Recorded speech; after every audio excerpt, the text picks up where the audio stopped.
When you choose you over him, that's rebellion. It's not that very complicated. I mean, if you choose you over him or your ways over his ways, your desires over his desires, that's rebellion. And he's saying, look, they've wanted to do what they've wanted to do and done what they want and not done what I've wanted, so that's rebellion.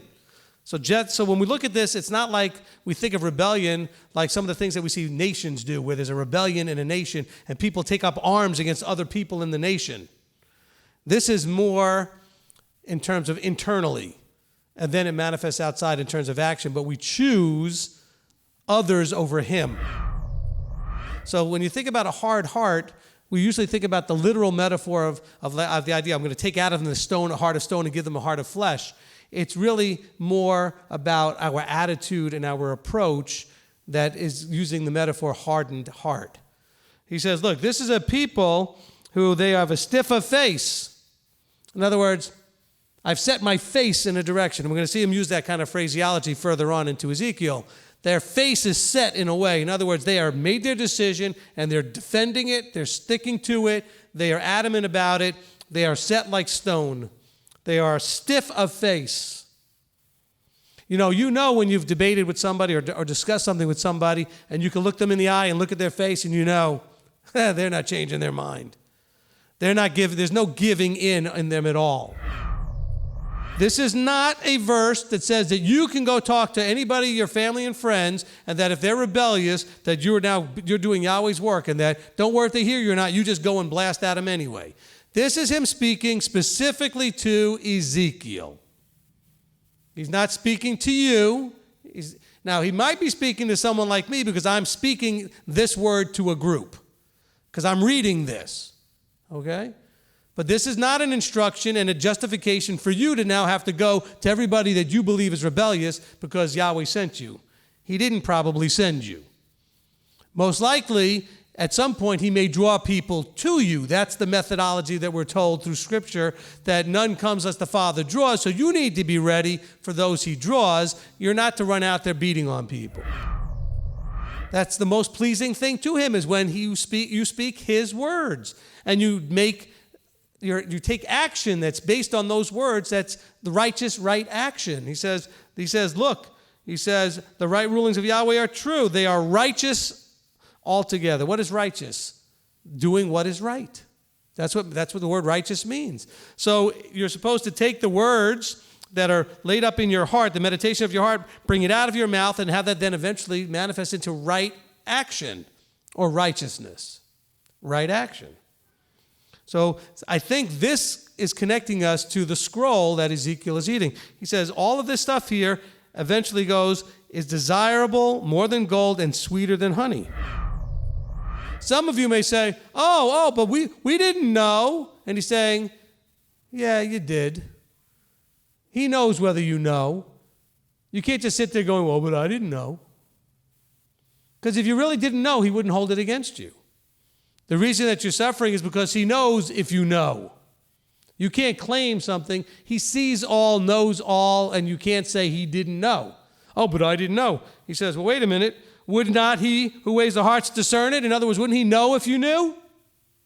So why would he punish you for something you didn't know? Maybe you had gotten complacent. Maybe you'd gotten cocky and full of yourself. Maybe you'd gotten overconfident and over-entitled. That's a big one. Maybe at some point you thought, well, because I'm doing this now, I'm entitled. I have an expectancy. Well, he'll take care of all this because I'm special now. And so then he reminds you that you're not so special. You're just you. And that should be special enough, by the way. But not that you should think of yourself as some special thing. He thinks of you as special. That's what's important. When you start thinking of yourself in that way and you start getting a little full of yourself, pride, vanity, ego, he's going to let the bottom drop out of there just to kind of wake you up a little bit. I think the person in verse 27 is just eating and eating and eating and doing nothing. Okay? That to me is the framework and the concept of this, is the idea of just eating and eating, but to no use and no function. You're not bearing fruit.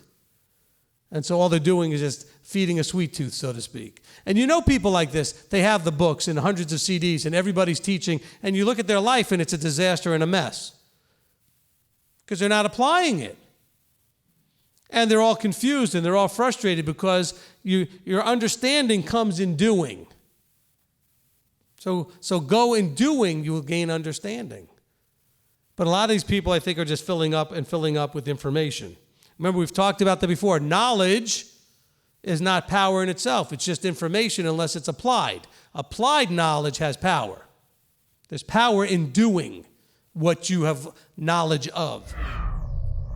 And by the way, we're at a time now with people where we are in the world and where we are in this whole thing, which, by the way, is not a whole lot different than, say, even 2,000 years ago in Paul and Yeshua's day and the Apostles' day, where, I'm sorry, but coddling isn't working. Oh, I don't like the way the rabbi spoke to me. Why don't you like it? Because it was hard or because it was true? But when there's an issue happening, that issue has to be addressed. It needs to be addressed strongly. And sometimes you have to be hard on some people. That's what Yahweh's saying. This is my opinion, my interpretation. I'm going to make you like stone, like flint. There's no softness in Ezekiel here going to the people. You are going to come and teach them the hard facts, truth. You're going to play this hard and straight. You're going to be that hard line guy on the deal. Oh, but can't we just, wouldn't it be just okay if I kind of did it? No. But what about no? Oh, you're being really too hard, Rabbi. I'm just reading this is what it says to me. But no. Where's the person to stand up and say, no? I mean, you should know where your leader stands on most things. Oh, I know, but Rabbi doesn't like that, or Rabbi doesn't believe. You should know. It should not be like, well, I don't know where he stands on that. Last week he was this way, and the week before that he was that way. I really don't know where he stands on that. Does that make sense? You should want to know where somebody stands. And by the way, it doesn't mean you have to agree with them, but you certainly know where they stand. They should stand clearly somewhere. They should have a position, a clear one, that is known to the group. If you're called into ministry, you are employed by the employer of all employers, the King of the universe. That's your employer. And you do just like Ezekiel was told. I don't care if they hear you or don't hear you. If they refuse to hear you, you go and do what I told you. I take care of you. And that's the way you need to be. You need to be willing to do that if you're a teacher. So for all you teachers and leaders out there, if Yahweh's giving you a calling to do these things, don't be concerned if people are not receiving it. On the other hand, be concerned whether or not you're self-appointed and self-anointed and whether you've actually been called. This prophecy, by the way, was not fulfilled in 1948. How do I know? Look at the Dome of the Rock. It says here, they shall take away all its disgusting matters. I don't know about you, but I consider that a disgusting matter. Okay? And it was not removed. And all its abominations, it's an abomination as well. Okay, that pagan sort of dome thing over there on the Temple Mount is an abomination and a disgusting matter. So do not tell me that Israel from 1948 fulfills any of this. So what does that say? That's saying the same thing that Jeremiah was saying in Jeremiah 31. The renewing of the covenant is a renewing of the covenant, not some brand new thing. Because the end result is the same thing. And in this covenanting, in this relationship here, when I give them a new heart, etc., which matches up with what Jeremiah said, he says, they will keep the Torah, and they will be my people, and they will obey. It's the same covenant as before. It's being renewed and now going to be kept by both sides. Before it was only kept by one side. You reap what you sow, folks. You're going to reap what you sow. He says, so in other words, while this is going on, if you choose still to do what you want, what's in your heart, the way you, but I want, and this is the way I want to do it, he says, you're going to reap what you sow.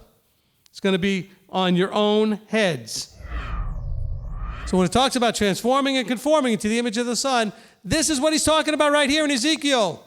If you will only receive this in your heart, and you will eat it and fill your stomach with the word. Fill up and eat it and digest it and use it. Let it be. By the way, when you eat stuff, what does it become? It becomes the energy you need to do.